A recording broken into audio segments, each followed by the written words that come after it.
नमस्कार मित्रांनो, द विजय अकॅडमीमध्ये तुम्हा सर्वांचं स्वागत आहे. SPPUमध्ये जो थर्ड इयर कॉम्प्युटर इंजिनिअरिंग 2019 पॅटर्नचा सब्जेक्ट आहे एसपॉस, त्याला आपण system programming and operating system असं बोलतो. तर आजच्या व्हिडिओमध्ये आपण एसपॉसबद्दल बघणार आहोत की कोणते टॉपिक आपल्याला सगळ्यात पहिले कवर करायला पाहिजेत, कोणते टॉपिक इम्पॉर्टंट आहे, त्या टॉपिकवरती कोणकोणते क्वेश्चन्स विचारले गेलेले आहेत आजपर्यंत PYQजमध्ये. तर आपण हे सगळं आजच्या व्हिडिओमध्ये बघणार आहोत. तर व्हिडिओ तुमच्या फ्रेंड्ससोबत शेअर करायला विसरू नका. तर युनिट नंबर 3 पासून आपण चालू करूयात. तर मित्रांनो, एसपॉस हा सब्जेक्ट थेअरी आहे. तर याच्यामध्ये थेअरीचे पॉईंट जास्त असतील, म्हणून मी युनिट वाईज तुम्हाला ब्रेकडाऊन केलेले आहेत सगळे टॉपिक्स हायेस्ट, मीडियम आणि लोमध्ये. तर मग युनिट नंबर 3चा आपण हायेस्ट टॉपिक कोणकोणते जे तुम्हाला सगळ्यात आधी कवर करायचे आहेत आणि त्यावरती कोणकोणते क्वेश्चन्स विचारले ते बघू. तर सगळ्यात पहिले आपल्याकडे फर्स्ट पॉईंट येतो स्टॅटिक वर्सेस डायनॅमिक लिंकिंग.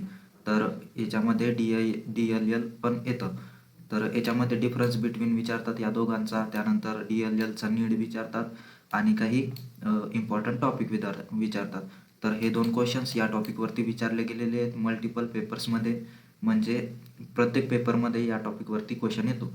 तर हा तुम्हाला बघायचा आहे. सेकंड टॉपिक आहे आपला डायरेक्ट लिंकिंग लोडर. तर याच्यावरती पण त्याची डिझाईन, त्याचं स्ट्रक्चर वगैरे विचारतात, त्यानंतर त्याचं वर्किंग विचारतात विथ एक्झाम्पल. तर याच्यावरती पण प्रत्येक पेपरमध्ये क्वेश्चन विचारलेले आहेत. तर तिसरा टॉपिक आहे आपला ॲब्सोल्यूट लोडर. याच्यावरती पण डिझाईन विचारतात याची, त्यानंतर फ्लो चार्ट, ॲडव्हान्टेज, डिसॲडव्हान्टेज काय काय आहेत ते विचारतात. तर असे क्वेश्चन्स यामध्ये पण विचारले गेलेले आहेत मल्टिपल पेपर्समध्ये. फोर्थ टॉपिक आहे आपला जनरल लोडिंग स्कीम. याच्यावरती पण डायग्राम विचारतात, त्यानंतर ॲडव्हान्टेजेस, डिसॲडव्हान्टेजेस असे क्वेश्चन्स विचारले जातात. तर हा पण महत्त्वाचा टॉपिक आहे. त्यानंतर कंपाईल अँड गो लोडर, याच्यावरती पण detail explanation, types of loader कोणकोणते आहेत, त्यानंतर ॲडव्हान्टेजेस, त्याचे डिसॲडव्हान्टेजेस, हे याच्यावरती पण क्वेश्चन विचारले गेलेले आहेत खूप वेळा. त्यानंतर मीडियम टॉपिक कोणकोणते जे तुम्हाला करायला पाहिजेत. फर्स्ट टॉपिक आहे डिफरंट लोडर स्कीम्स. हा क्वेश्चन पण विचारला गेलेला आहे 2-3 पेपरमध्ये. त्यानंतर सेकंड टॉपिक आहे सबरूटीन लिंकर्स. याच्यावरती पण कन्सेप्ट, त्याचं वर्किंग असे क्वेश्चन विचारतात. त्यानंतर सेल्फ रिलोकेटिंग प्रोग्राम, याच्यावरती पण एक वेळा क्वेश्चन विचारला गेलेला आहे. चौथा टॉपिक आहे ओव्हरले स्ट्रक्चर. याच्यामध्ये पण कन्सेप्ट आणि इम्प्लिमेंटेशन वगैरे विचारतात. तर हे झाले मीडियम टॉपिक. त्यानंतर लिस्टमध्ये एकच टॉपिक येतो रिलोकेटिंग लोडर्स. त्यानंतर युनिट नंबर 4 आहे आपला ऑपरेटिंग सिस्टीम. याच्यामध्ये हायेस्ट टॉपिक जे तुम्हाला करायचे आहेत त्याच्यामध्ये सगळ्यात पहिला टॉपिक येतो primitive and non primitive scheduling. याच्यामध्ये त्याचं एक्सप्लेनेशन विथ एक्झाम्पल असा क्वेश्चन विचारला जातो. तर याच्यामध्ये हे 2 क्वेश्चन रिपीटेड विचारले गेलेले आहेत प्रत्येक पेपरमध्ये.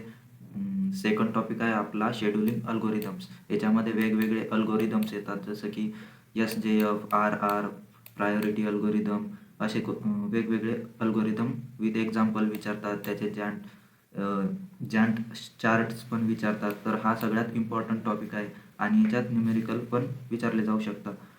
तर हे क्वेश्चन मल्टिपल टाईम विचारले गेलेले आहेत या टॉपिकवरती. तिसरा पॉईंट आहे आपला 7 स्टेट प्रोसेस मॉडेल. हा पण प्रत्येक पेपरमध्ये विचारला जातो. हा पण महत्त्वाचा टॉपिक आहे. तर ह्याच्यामध्ये पण डायग्राम, त्यानंतर त्याचे डिफरन्स बिटवीन असे क्वेश्चन विचारले जातात. चौथा टॉपिक आहे आपला टाईप्स ऑफ शेड्युलर्स. याच्यामध्ये शॉर्ट, मीडियम आणि लॉंग 3 टाईपचे शेड्युलर येतात, ते तुम्हाला एक्सप्लेन करावे लागतात. तर याच्यावरती पण खूप वेळा क्वेश्चन विचारला आहे. पाचवा पॉईंट आहे आपला थ्रेड आणि थ्रेड लाईफ सायकल. याच्यावरती पण खूप वेळा क्वेश्चन विचारला गेलेला आहे. हा पण महत्त्वाचा टॉपिक आहे. याच्यामध्ये पण डायग्राम आणि एक्सप्लेनेशन महत्त्वाचं आहे. त्यानंतर ऑपरेटिंग सिस्टीम सर्व्हिसेस हा टॉपिक पण महत्त्वाचा आहे. याच्यावरती पण 3 ते 4 वेळा क्वेश्चन विचारला गेलेला आहे. तर हा पण महत्त्वाचा टॉपिक आहे. मीडियम टॉपिक्स कोणकोणते आहेत, त्यामध्ये सगळ्यात पहिला टाईप्स ऑफ ऑपरेटिंग सिस्टीम. याच्यामध्ये कोणते पण 2 जे टाईप आहेत ते एक्सप्लेन करायचे आहेत. त्यानंतर time quantum in round robin. हा एक टॉपिक आहे, याच्यावरती पण 2 वेळा क्वेश्चन विचारला गेलेला आहे. त्यानंतर मल्टी थ्रेडिंग मॉडेल, याच्यावरती पण 2 वेळा क्वेश्चन विचारला आहे. चौथा टॉपिक आहे प्रोसेस कंट्रोल ब्लॉक, याच्यावरती पण 2 वेळा क्वेश्चन विचारला गेलेला आहे. त्यानंतर लिस्ट टॉपिकमध्ये येतं evolution of OS, process state आणि प्रोसेस कंट्रोल सिस्टीम कॉल्स. तर या युनिटमध्ये सगळ्यात जास्त डायग्रामवर फोकस करायचा आहे. प्रत्येक पॉईंटचा किंवा कोणकोणत्या टॉपिकवर डायग्राम विचारतात त्या डायग्राम ध्यानात ठेवायच्या आहे. त्यानंतर त्याच्यावरचं एक्सप्लेनेशनमध्ये कोणकोणते टॉपिक येतात ते ध्यानात ठेवायचे आहेत आणि त्याच्या प्रकारे क्वेश्चन लिहायचा आहे. यानंतर युनिट नंबर 5. तर युनिट नंबर 5 आहे आपला सिंक्रोनायझेशन अँड कॉन्करन्सी कंट्रोल. तर याच्यामध्ये महत्त्वाचे टॉपिक कोणकोणते आहेत, तर सगळ्यात पहिला टॉपिक आहे सेमॅफोर, त्यानंतर मॉनिटर आणि म्युटेक्स. याच्यावरती सगळ्यात जास्त क्वेश्चन विचारले जातात. याच्यामध्ये शॉर्ट नोट विचारतात विथ एक्झाम्पल, असे हे क्वेश्चन प्रत्येक पेपरमध्ये विचारले गेलेले आहेत. सेकंड टॉपिक आहे डेडलॉक प्रिव्हेन्शन. याच्यामध्ये अवॉइडन्स, डिटेक्शन आणि रिकव्हरी असे टॉपिक आहेत ज्याच्यावरती खूप जास्त वेळा क्वेश्चन विचारले जातात. तिसरा पॉईंट आहे डेडलॉक कंडिशन्स. याच्यामध्ये कंडिशन्स कोणकोणत्या आहेत त्याचं एक्सप्लेनेशन विथ एक्झाम्पल असं विचारलं जातं, तर हे पण खूप वेळा विचारला गेलेला आहे. चौथा टॉपिक आहे डेडलॉक अवॉइडन्स. याच्यामध्ये बँकर्स अल्गोरिदम असा एक अल्गोरिदम आहे जो एक्झाम्पलसहित विचारला जातो, तर याच्यावरती पण हे 2 क्वेश्चन विचारले मल्टिपल टाइम्स. तर पाचवा टॉपिक आहे आपला प्रोड्युसर कन्झ्युमर प्रॉब्लेम. हा प्रॉब्लेम पण 3 ते 4 पेपरमध्ये विचारला गेलेला आहे, हा पण महत्त्वाचा टॉपिक आहे. त्यानंतर डायनिंग फिश ऑफर प्रॉब्लेम, हा पण क्वेश्चन खूप वेळा विचारला गेलेला आहे, हा पण महत्त्वाचा टॉपिक आहे.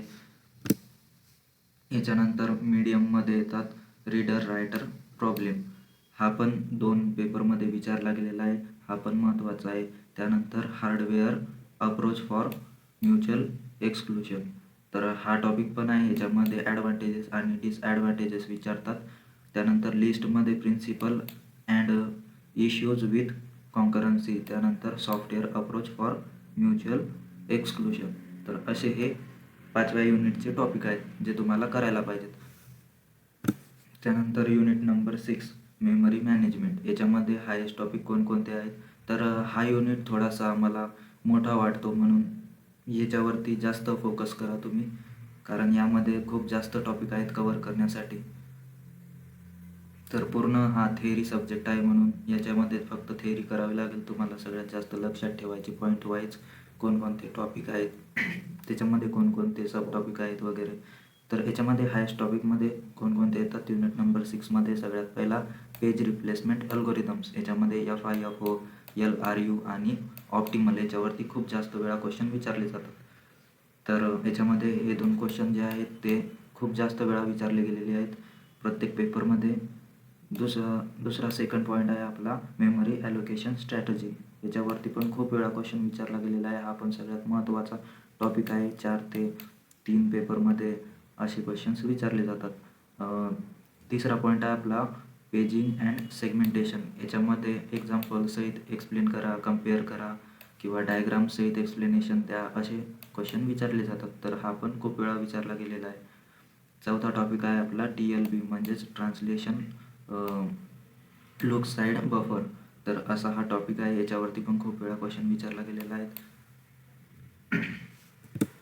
त्यानंतर हायेस्ट टॉपिकमध्ये अजून 2 टॉपिक आहेत, virtual memory with paging and segmentation. याच्यावरती पण 4 किंवा 5 वेळा क्वेश्चन विचारला गेलेला आहे. याच्यामध्ये पण डायग्राम रिक्वायर्ड आहे. त्यानंतर फिक्स अँड डायनॅमिक पार्टिशनिंग. याच्यावरती पण एक्सप्लेन करण्यासाठी डिटेलमध्ये क्वेश्चन विचारतात. त्यानंतर शॉर्ट नोट विथ एक डायग्राम असा क्वेश्चन विचारतात, तर हे पण 3 किंवा 4 वेळा विचारला गेलेला आहे. त्यानंतर या युनिटमध्ये मीडियम टॉपिक कोणकोणते आहेत, page table structure and inverted page table असा एक टॉपिक आहे ज्याच्यावरती क्वेश्चन विचारला गेलेला आहे. सेकंड टॉपिक आहे फ्रॅगमेंटेशन. याच्यामध्ये इंटरनल आणि एक्सटर्नल हे 2 टाईप येतात, तर ते पण एक्सप्लेन करण्यासाठी विचारतात. थर्ड टॉपिक आहे आपला व्हर्च्युअल मेमरी कन्सेप्ट. याच्यावरती पण एकदा क्वेश्चन विचारला गेलेला आहे. चौथा टॉपिक आहे page size and frame size. याच्यावरती पण एकदा क्वेश्चन विचारला गेलेला आहे. त्यानंतर लिस्टमध्ये येतात मेमरी मॅनेजमेंट रिक्वायरमेंट्स, त्यानंतर VM with combine paging and segmentation. त्यानंतर तिसरा टॉपिक आहे स्वॅपिंग. तर हे असे झाले युनिट नंबर 3, 4, 5, 6चे मोस्ट इम्पॉर्टंट टॉपिक आणि त्याच्यावरती विचारलेले क्वेश्चन्स जे तुम्ही प्रॅक्टिस करा. तर याच्यामध्ये सगळ्यात मेन म्हणजे क्वेश्चनच्या डायग्राम, त्याच्यानंतर जे पण टेबल असेल वगैरे ते त्याचं एक्सप्लेनेशनमध्ये कोणकोणते टॉपिक येतात ते लक्षात ठेवायचे. फक्त मेन टॉपिक लक्षात ठेवायचे आणि त्या टॉपिकचं मिनिंग काय आहे ते लक्षात ठेवायचं, म्हणजे तिथे तुम्हाला विसरणार नाही पेपरमध्ये लिहिताना. तर अशी याची तुम्हाला सगळी तयारी करायची आहे या पेपरची. तर हा सगळा थिअरीचा पेपर आहे म्हणून याच्यामध्ये काही अडचण जाणार नाही तुम्हाला. तर डायग्रामवरूनच सगळं एक्सप्लेनेशन तुम्हाला लक्षात ठेवायचं आहे की डायग्राम कशी एक्सप्लेन करायची. तर व्हिडिओ आवडला असेल तर कमेंट सेक्शनमध्ये नक्की सांगा. व्हिडिओला लाईक करा, तुमच्या मित्रांसोबत शेअर करायला विसरू नका. जे पण तुमचे मित्र असतील थर्ड इयरचे, त्यांचा पेपर असेल त्यांच्यासोबत शेअर करा. तर थँक्यू मित्रांनो.